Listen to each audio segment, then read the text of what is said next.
টক দই দিয়ে একটা ইলিশ মাছের রেসিপি করে নেব। এই তো প্রথমে আমি দিয়ে দিলাম পেঁয়াজ বেরেস্তা পরিমাণ মতো দিয়ে দিলাম। তারপরে আমি আবার দিয়ে দেবো এখানে লবণ, হলুদ মরিচের গুঁড়া আর একটু ধনিয়ার জিরার গুঁড়া নিয়ে নিয়েছি। আর সাথে এই যে টক দই দিয়ে এখন পেঁয়াজ বেরেস্তার সাথে মশলাটা সুন্দরভাবে হাত দিয়ে যে আমি মেখে নিলাম। মেখে নিয়ে তারপরে এখানে দিয়ে দিলাম এতে 4টা কাঁচামরিচ কুচি আর দিয়ে দিলাম সয়াবিন তেল দিয়ে আবার মশলাটা এই যে ভালোভাবে কষিয়ে নিয়ে তারপরে এই যে ডিমওয়ালা ইলিশ মাছগুলো নিয়ে নিয়েছি।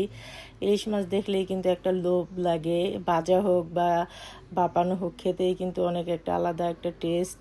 এটা একটা আল্লাহর নেয়ামত। তারপরে তো আমার সব ইলিশ মাছগুলো এই যে একবার টক দই আর মশলার সাথে সুন্দরভাবে যে আমি মেখে নিয়েছি।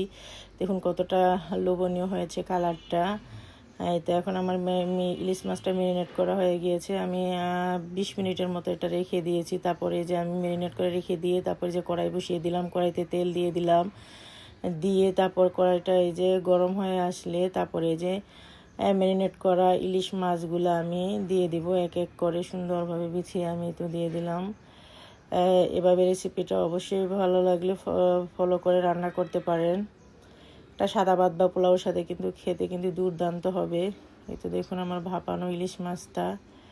তারপর আমি যে একটু পানি দিয়ে দিলাম, মাখানো বাটির ভিতরে যে রস ছিল সেই রস একটু নিয়ে ঝোল দিয়ে তারপরে তো পানি দিয়ে তারপরে যে পানিটা শুকনো হয়ে আসছে। তারপর এখন আমার এই তো রান্নাটা হয়ে গিয়েছে। তারপর আমি একটু ধনিয়া পাতা কুচি দিয়ে তারপরে যে পরিবেশন করে নিয়েছি। দেখুন দেখতে কতটা লোভনীয় আর খেতে মাশাআল্লাহ অনেক টেস্ট ছিল।